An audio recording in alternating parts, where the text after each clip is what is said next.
Aside from having the right settings, HUD controls, and sensitivity, weapon choice is also important. Choosing the right weapons for your playstyle not only makes you more effective in battle, but also helps you build confidence with every match. Right now, we have a wide variety of weapons available in the game, and with so many options, it can be hard to know which ones are worth using. On top of that, there have been several weapon balancing changes over the past few months, shifting the meta and changing which guns are considered the strongest. In this video, we're breaking down the top 10 weapons in Bloodstrike, explaining why they are part of the meta, and why they deserve a spot in your loadout. At the bottom of the list, we have the Glock Akimbo. This weapon has always been part of the meta for several seasons already. Lots of weapons have received balancing updates with minor and major adjustments, but this gun has not received any for as long as I can remember. With an 80 mag, you can engage in prolonged close-range gunfights without the need to reload frequently. This deals 45 headshot damage, 32 damage to the upper body, and 30 damage to the lower body within 10 meters. Since this gun uses the Akimbo attachment, you need to be aware of its range. This weapon shines best on close-range gunfights, especially on targets within 10 meters. Beyond that range, the damage drops significantly, so keep that in mind. By the way, there's an ultra skin for this weapon that you can purchase using noble coins. It has a designated iron sight, though you can't use it if you equip the Glock with an Akimbo, but you can definitely make use of it on early drops in BR and in squad fights, especially on the first round. These are the attachments.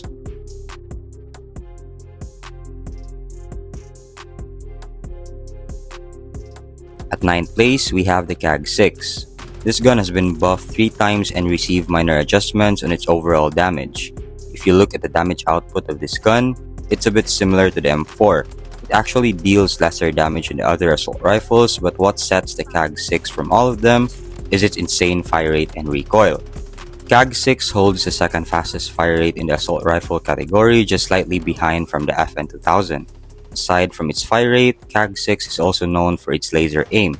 You can reach a recoil control of 72 if you equip this gun with the right attachments. As for the range, it's similar to the AK-47 and M4, which is very decent. This gun deals 21 body damage and 28 headshot damage. These numbers slightly drops to enemies beyond 30 meters, so even if this gun has a decent range, you still need to reduce the distance between you and your targets as much as possible, given that the damage output of this gun is not that high. These are the attachments.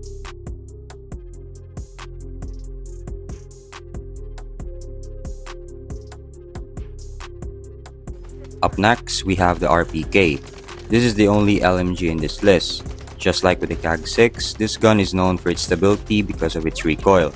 Their difference lies in their damage output, range, ADS speed, and fire rate. The RPK deals 37 headshot damage, 29 upper body damage, and 20 damage on the lower body. The damage slightly drops on targets beyond 50 meters. Since this gun has a very stable recoil, you can top fire on enemies at longer distances. This does not only help you in recoil control, but it also makes your aim stick to your target because of the aim assist. The RPK has 120 ammo capacity, perfect in prolonged gunfights. You can enhance its overall damage, especially the headshot damage, by using the 30-round Dum Dum mag. But for me, I'll choose the 120 mag for more bullets, and the body damage is the same anyway whether you use the 30-round mag. If you are confident that you can accurately hit headshots even in longer distances, then go for a 30-round mag for a higher damage output. The only downside of this gun is its ADS speed. It's slower than other LMGs and ARs. Adjust the timing of your aim and pre-aim, especially in mid-range fights, to get the upper hand. These are the attachments.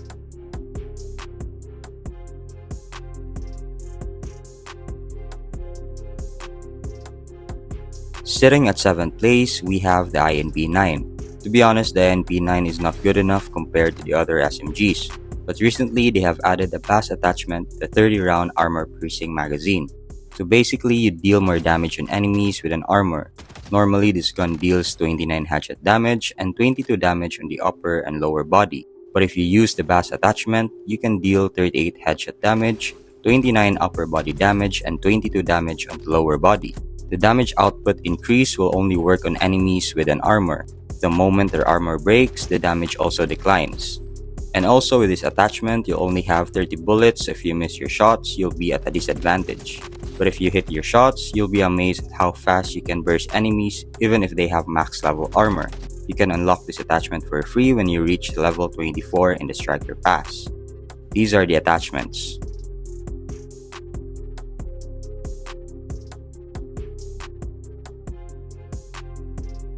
Up next, we have the Uzi.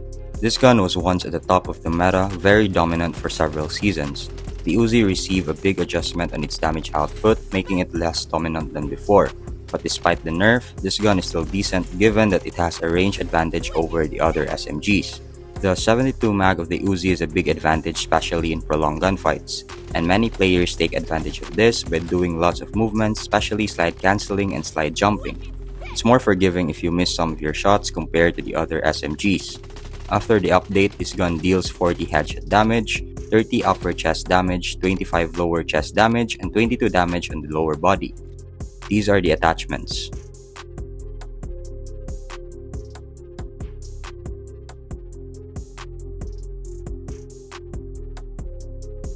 At 5th place, we have the P90 and MP5. These guns are almost evenly matched.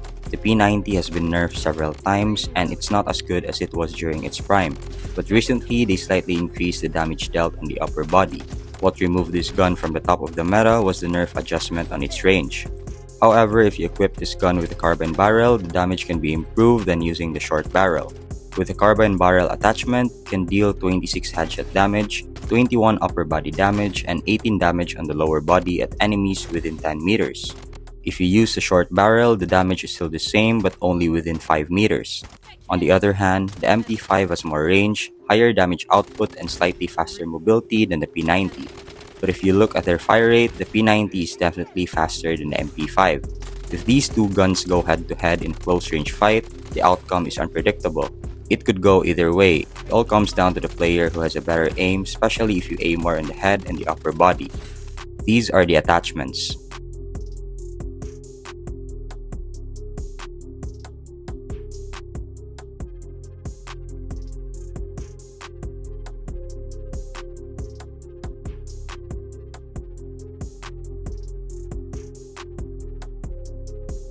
Up next, we have the AK-47. This gun has always been part of the meta, maybe not at the top as it was before, but if you're looking for a balanced assault rifle for mid-range, long-range fights, then this gun is for you. The recoil is not that shaky, the range is also decent, as well as the damage output of this gun. The AK-47 have received a buff and it now deals 32 damage to the upper chest area. One of the downsides of this gun, though not that big of a deal, is its fire rate. Even though this gun deals decent damage, it's outclassed by other assault rifles in head-to-head fights due to its slower time to kill. These are the attachments.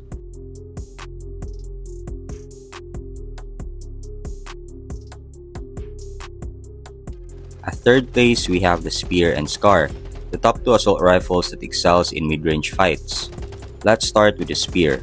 What I like about this gun is its high damage output and range.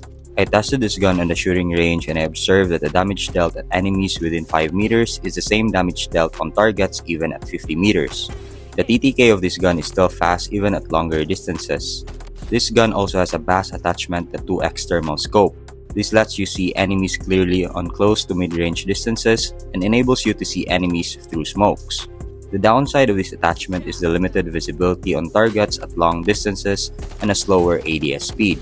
If you want more visibility, you can use the 3x scope. Another downside in my opinion is its ammo capacity. Even though this gun has a fast TTK, I feel like the 40-round drum is a bit lacking, especially when you are dealing against multiple enemies. On the other hand, the Scar is also a good choice, but I think it's a bit inferior to the Spear. The Scar received a big nerf on its range. I tested the damage dealt of this gun in multiple distances, and I noticed that the damage dealt begins to drop on enemies above 25 meters. Damage-wise, they are almost the same, but the Spear has a higher headshot damage. The Scar also has a slightly better fire rate and recoil control. So if both of these guns go head-to-head within 25 meters, it could go either way. These are the attachments.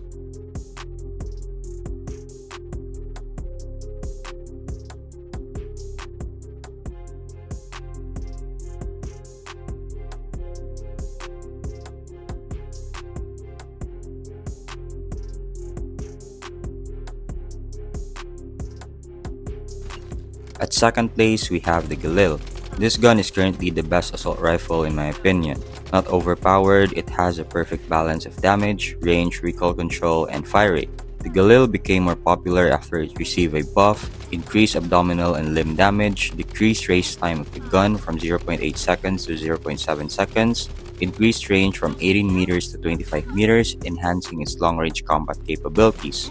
If you observe the patch notes, you can see that this is just a slight buff adjustment, but it's exactly the kind of adjustment the Galil needed. This gun deals 33 headshot damage and 29 damage on the upper and lower body at 30 meters. The damage drops at 40 meters and above. They also added increased fault tolerance in the adjustment, and to be honest, I don't know what they meant by this. After the update, I noticed that my shots now register more consistently, even against enemies at longer ranges. The aim tracking also feels smoother and the aim assist seems slightly stronger than before. Overall, the current stats of this gun feels perfectly balanced, and when you throw in the 100 round mag, it really shines. You can spray longer, take on multiple enemies without reloading, and still keep a solid accuracy throughout a fight. These are the attachments.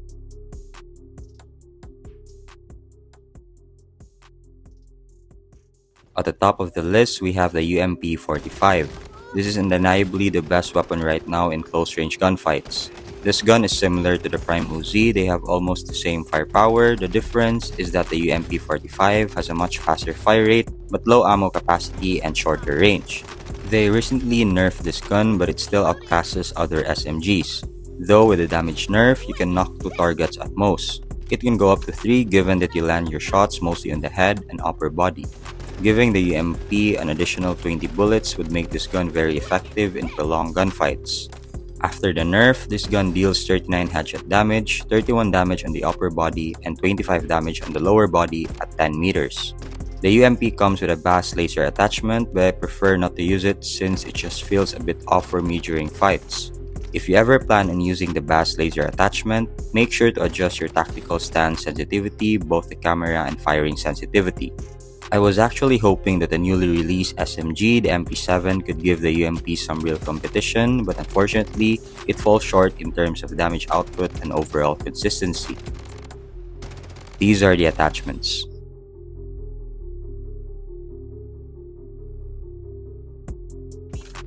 What do you think of this list?